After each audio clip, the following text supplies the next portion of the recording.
As we continue with examples of absolute extrema, calculating values of absolute extrema, we have another polynomial. So I thought we would kind of start from the beginning since we repeated several times in example 1. So first we consider, the first thing we do, maybe not step 1, but f is continuous. It's a polynomial function, so it's always continuous, isn't it? It's continuous on the closed interval from -1 to 1, and our interval is closed. Okay, so then we need to find the critical numbers of f. And actually, we find all of the critical numbers first, but we need the critical numbers that fall within the closed interval. Critical numbers that are not in that interval are of no concern to us. So we go about finding these critical numbers by first finding the derivative. And so derivative of 1/2 x to the 4th, 4 times 1/2 is 2, isn't it? So that's 2x cubed. And then 2/3 times 3, the exponent of 3 is a 2, isn't it? So that's going to be 2 times x squared in this position, isn't it? Okay, and then minus 4x and plus 0. So there's our derivative, and so we're looking for the critical numbers of that derivative because it's always defined, and so we just set the derivative to 0. And I'm noticing that I've got a common factor of 2x. So I'll factor 2x out, and I'll have an x squared, minus x minus 2 equals 0. Now, this is a little different. You've seen me in the past divide out the factor that's in front, but that's if it's a constant. We can't divide out an x value. See, we can't divide out a 2x because x might have the value 0. In fact, x is allowed to have the value 0. So what we would do here is we would actually continue to factor this so that we could solve it. So this trinomial we're going to try to factor. We'll say an x times an x, and how about a minus 2 and a plus 1? Would that do it? I believe so. So then we take each of the 3 factors. 2x is a factor, x minus 2 is a factor, and x plus 1 is a factor. We set each of them to 0 and then solve. And of course, when we divide both sides by 2, here we get x as 0. And of course, here we get x as a positive 2 when we add 2 to both sides, and here we get x as -1. Oh, look at this. We've got several things happening here. Okay, we're interested in the critical numbers that fall in the interval between -1 and 1. So what about 0? Yes, it's between -1 and 1, so that's a go, isn't it? What about 2?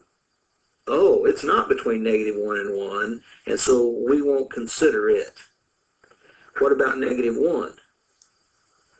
Well, -1 is actually one of the endpoints.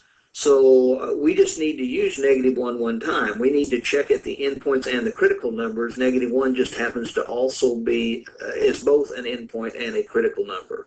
But we really just have 3 different values to check. So now when I say check, evaluate. So find the value of f for x equal the endpoint -1, x equal the critical number 0, and x equal the endpoint of 1. Now, -1 is both an endpoint and a critical number, but those are the only 3 values that we need to be concerned with.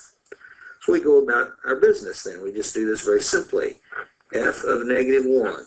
Oh, well, I say very simply, 1/2 times -1 to the 4th power minus 2/3 times -1 to the 3rd power minus 2 times -1 squared, and finally plus 3. So this is going to take a little bit of work, isn't it? So here I have a 1/2, here I have plus 2/3, and here I have a minus 2 and a plus 3. Well, when I get a common denominator with 1/2 and 2/3, it's 6, isn't it? So I have 3/6 plus 4/3. Isn't that, 3/6 plus 4/6, isn't that 7/6? and then a minus 2 and a plus 3 is a plus 1. And so that ends up being 13 over 6, which is 2 and 1/6. That might help us compare in a moment. Okay? Now, f of 0. Well, f of 0, when I put 0 in for x, the only thing I'm going to have is that plus 3 at the end, aren't I? So far, 13/6 is the smallest y value, and 3 is the largest y value. But we still need to check f of positive 1. And when we do, we'll have 1/2 times 1 to the 4th, minus 2/3 times 1 cubed, minus 2 times 1 squared plus 3. And that'll end up being 1/2 minus 2/3 minus 2 and plus 3. And in this case, 1/2 minus 2/3 is going to be negative 1/6, and then we have the plus 1 here. And so that ends up being 5/6, doesn't it? Okay, and we may have used our calculator to do that. I don't object to that. Just make sure that you can have access to a scientific calculator in case you're not allowed to have a graphing calculator on the test. But bottom line is we look for the largest and the smallest. Here's the largest, here's the smallest. So this is the absolute maximum.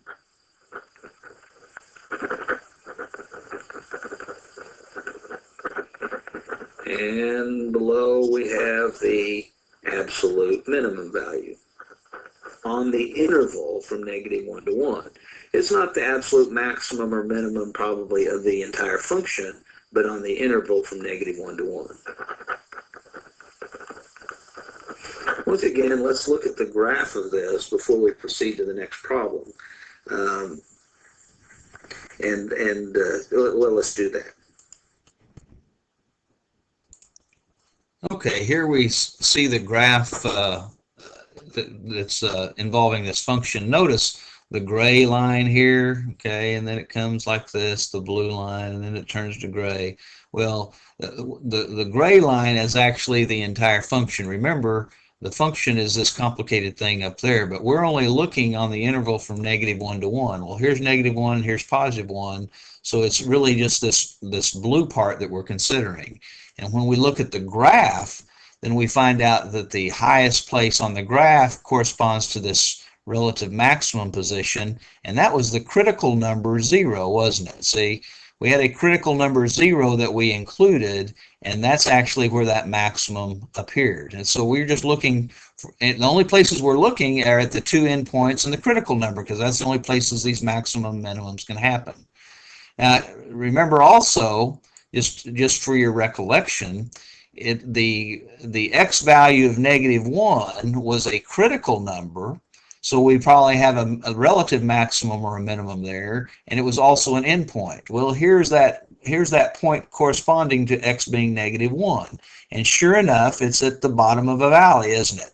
So that critical number corresponds to a relative minimum, but that's not what we're being asked for. We're just being asked is it the lowest place on the blue part of the graph between -1 and 1. And of course it's in between. It isn't the lowest place, and that's what we found out when we calculated f of -1. We got 13/6, or about 2 and a 6. See, there's just a little more than 2. And then of course we checked the other endpoint. That was x equal 1, and we got the value 5/6 being the lowest place, or the absolute minimum. So that just shows you what we've been doing is continuing to work, and it will continue to work.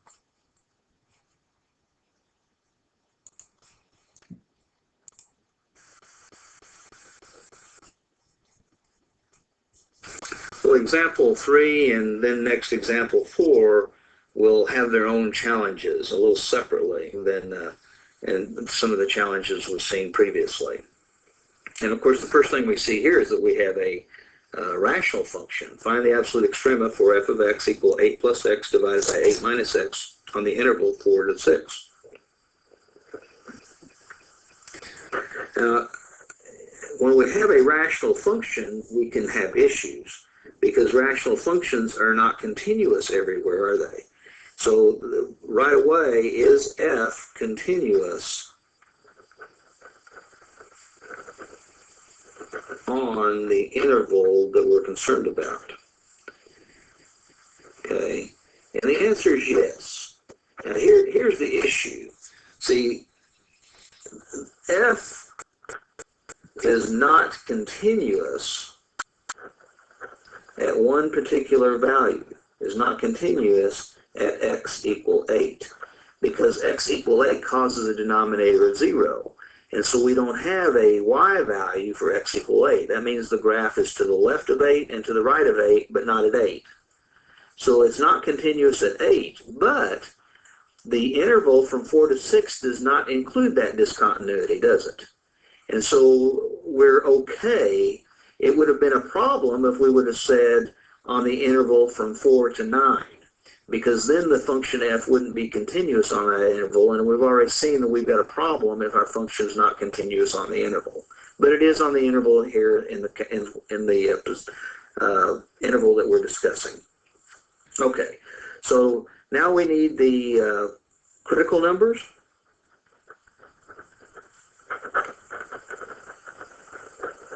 And so that means we've got our work cut out by finding the derivative, don't we? So f prime of x, well, let's see. We have to use the quotient rule. Well, it's been a while. Do you remember that? We take the denominator and multiply with the derivative of the numerator. Since the numerator is 8 plus x, its derivative is just 1, isn't it? And then it's minus the numerator times the derivative of the denominator. Well, the denominator is 8 minus x, and so the derivative is negative 1, isn't it? The derivative of negative x is negative 1. And then we divide that by the denominator squared. So again, we have a little bit of work here. Here's what I would do. I would think of this first position at 1, I would think of it as 1 times 8 minus x. I'll just put multiplication as commutative, so I can put that multiplication in front. And then in the case of the second situation, I have a subtraction sign, but let's put that negative 1 multiplication in front. And that kind of lights things up for us, and we recognize that we have a negative of negative 1, which is positive, don't we? And so this ends up being, let me extend this if you don't mind. I'm going to try to save some space. So we end up with an 8 minus x and plus 8 plus x, and that's all divided by 8 minus x squared. And then when we simplify on top, that minus x plus x goes out, doesn't it? So we have a 16 for the numerator and only an 8 minus x squared for the denominator. So let me rewrite this right here. F prime of x is 16 over 8 minus x, the quantity squared. So for the critical numbers, we have to decide where is f prime of x equal to 0. And I claim never, because remember what we would do here is that we would set, let's go ahead and do this. We would set this fraction equal to 0. And, you know, the very quickest thing we would say is, well, look, how can a fraction be 0? The only way a fraction can be 0 is if the top, the numerator, is 0. Because otherwise, any other value we put in for x that's defined, that's allowed, we just have 16 over some number, and that couldn't be 0. But if we were to try to solve this and multiply both sides by that denominator, we'd get 16 when we multiply the left side by the denominator, but we'd have 0 times 8 minus x squared when we multiply the right side. And that ends up just being 16 equals 0. And so this is a hint. When all the variables go out and we have a nonsense statement, that's a hint that there is no solution. In other words, there are no x values for which the derivative is 0. So there's no critical numbers associated with what makes f prime equal to 0. Now, on the other hand, where is f prime of x undefined? Now, it is undefined when x is equal to 8, isn't it? Because that would give us 8 minus 8 squared in the denominator, or a 0 in the denominator. But the problem here is that the original function is not defined when x is equal to 8. See, x, it doesn't say that, but we can clearly see that x can't be 8. So that's an important, we called that a pseudo-critical number in the past, because that's a place where we can change direction, and it's a place where we can change concavity. And so when we're checking for those, we need to use that pseudo-critical number. But x cannot ever be 8 for the function, so we couldn't have a relative maximum or a minimum there. We couldn't have an inflection point there. But in this setting, we can't have an absolute maximum or minimum at x equal 8 because the function is not defined there. Okay, so we throw that out, which tells us, you know, the bottom line here is there are no critical numbers. There's no values of x that make the derivative 0, and there's no values of x that the function's defined for that makes the derivative undefined.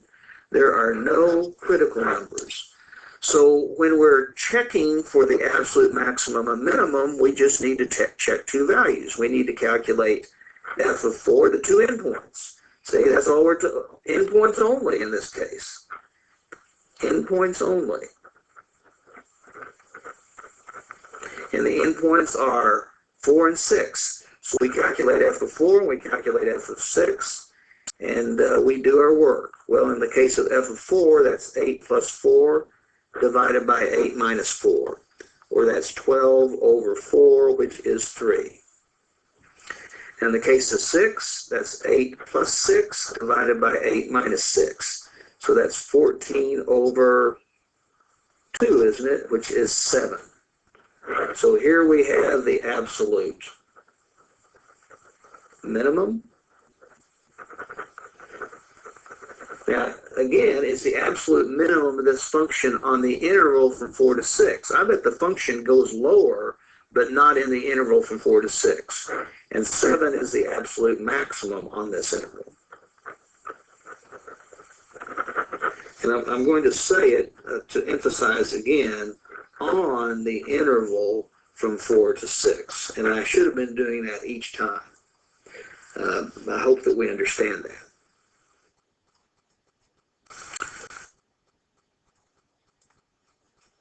Let's look at the graph before we go on to this next problem. Let's look at the graph associated with the problem that we just saw.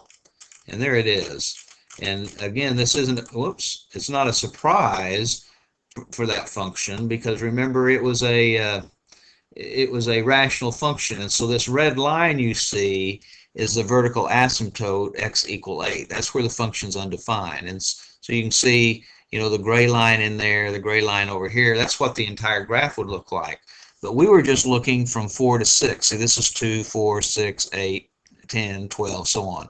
So we're just looking from 4 to 6. And what we found out is there were not any critical numbers on that part of the graph, and this part of the graph right here. And of course that corresponds to the fact that we don't have a relative maximum nor a relative minimum there. That's, you know, no critical numbers, we would not have those. So the absolute maximums and minimums have to occur at the endpoints as we see here. And of course the minimum was at the endpoint when x was 4. And what was that value? That was 3. So this is a 2 and this is a 4. Absolutely, that's what it makes sense of. And then the maximum occurred when x was equal to 6, and that value was what, 7, I think. So that corresponds to this endpoint, and that maximum value of y is 7 right here. So again, it makes sense what we've seen. Our work makes sense, corresponds to this graph. Let's now move on to the last example.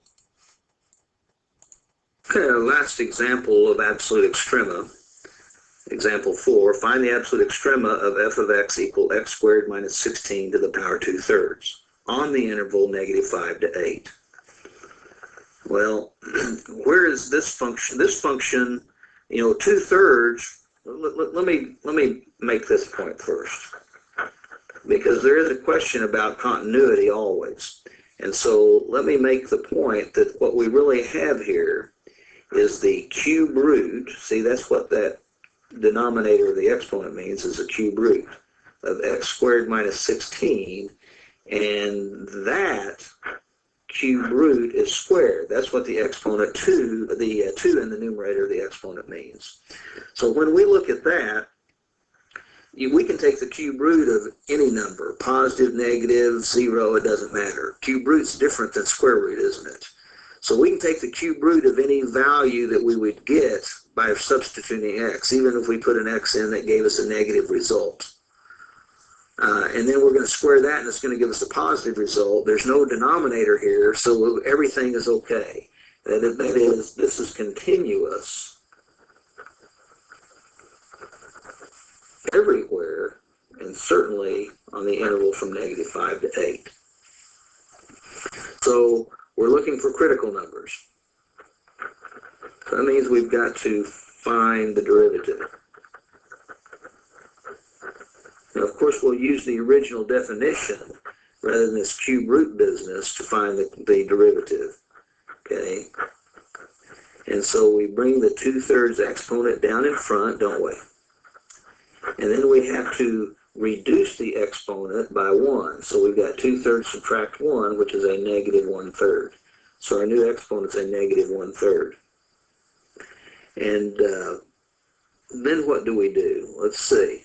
Oh, and then don't forget the derivative of the inside. Well, the derivative of x squared minus 16 is 2x. Okay.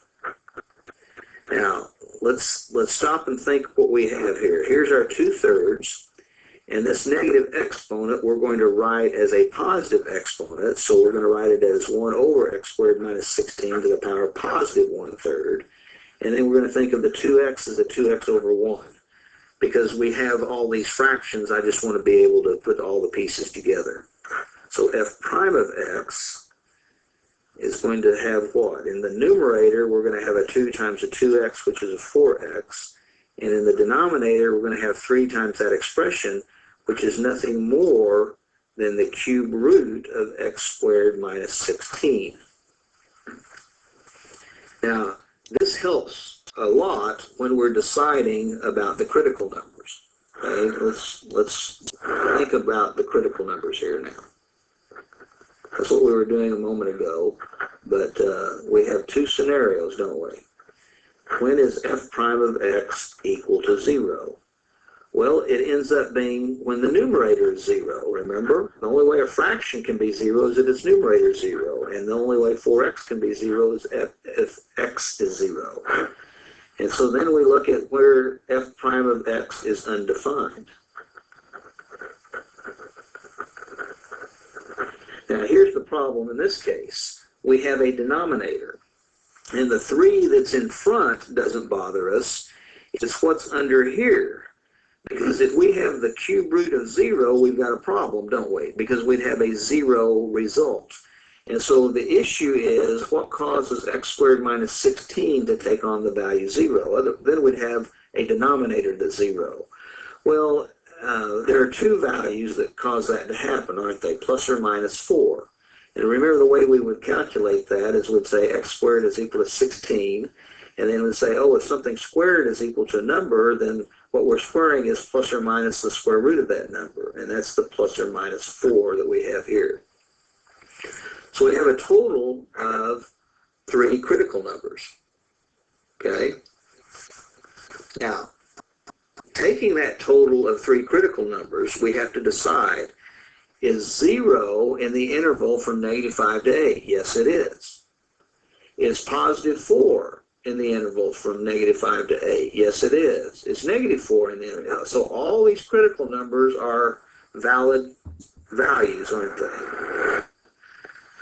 So I'm just going to list these out in order. We need to calculate f of -5, and then we'll calculate f of -4, and then we'll calculate f of 0, and then we'll calculate what? F of positive 4, and finally f of 8. Our 3 critical numbers here, and our endpoints here and here. And so we go about calculating. Now remember, we're not putting these in the derivative. This is the original function. So we'll have a -5 squared minus a 16, and that's to the power 2/3. Well, negative 5 squared is 25, and 25 minus 16 is 9, isn't it? So that's 9 to the power 2/3, which we could leave that way, or we could think of this as the cube root of 9 being squared. But nevertheless, we have no idea what that number is, and so we are forced to get our calculator out because we're going to have to compare these, aren't we? And with my calculator, I calculated this to be, I think, 4.3267, approximately. Okay, f of negative 4. Well, we put a negative 4 in for x into the original function. Well, this is pretty easy then, because we end up squaring negative 4, we get positive 16, and 16 minus 16 is 0, so it's 0 to the power 2/3, and 0 to any power 0. Okay, f of 0. Well, f of 0, we would replace x with 0, so it has 0 squared minus 16 to the power 2/3. In this case, we get negative 16 to the power 2/3. Well, that's the cube root of negative 16, and we're going to raise that to the power 2. And I'm doing this, we get our calculator out. But here's what I'm wanting you to realize, that when we take the cube root of negative 16, we get a negative result. But when we square it, we get a positive result. So you better get a positive result if you use your calculator here. And I get 6.3496. And then we calculate f of 4, and it's going to be just like negative 4, because when we put a 4 in for x or a negative 4 in for x, we get the same result, because we're going to square that, aren't we? So we get a 0 in this case as well. And then f of 8, well, f of 8 will have 8 squared minus 16, x squared, that is, which is 8, to the power 2/3. And that's what, 64 minus 16 to the power 2/3? And 64 minus 16, I believe, is 48. So this is 48 to the power 2/3. Whoops, I got kind of carried away with my squiggles there, didn't I? Which is the cube root of 48, which I don't know, and that's squared. So I get my calculator out, and probably I just use 48 to the power 2/3, but regardless, I get 13.207 by the use of my calculator. And so now I'm just looking for the largest and the smallest. So 0 is the smallest. Although it occurs in two different places, this is the absolute minimum. The lowest place on the graph between negative 5 and 8 is going to be a y value of 0. That is on the interval from negative 5 to 8. And of course, 13 is the largest value that I see here. So this is the absolute maximum of this graph, of this function, as long as we're just talking about the interval from negative 5 to 8. Well, let's close this out by looking at this graph just so that we see what happened. But we have the correct answers. Okay, the graph in question here looks like this. Oops. You can see again the gray lines help indicate what the entire graph would look like, but remember we're looking at the graph only between, what is it? I can't even read my own. I think this is -2, -4, -6. So this position is -5. So this is where our interval starts at -5 and it ends at +8. And of course you can see on this graph the highest place that occurs on the graph is when x is equal to 8, and we calculated that to be 13 point something, didn't we? Okay, so this is that y value. This is 12 and this is 14, so it's a little bit more than 13 is that y value. Now the lowest places on the graph ended up being when x is -4 and +4. We got a y value 0. Those are the lowest places on the graph altogether, aren't they? But certainly in this interval. So there we go. Now, hey, by the way, these two values happen to be critical numbers, didn't they? And they were the critical numbers. Say positive and -4 were the critical numbers where the derivative is undefined, and the derivative is undefined when we have pointed places like this. So that kind of makes sense again. And then the other critical number was x equals 0. And that would have been corresponding to this position, which happens to be a relative maximum, doesn't it? X equals 0 was their other critical number. But of course, that's not the highest place on the graph in this interval. So anyway, there is the graph. There's our ending problem. I hope this is helpful, and now have fun doing your homework.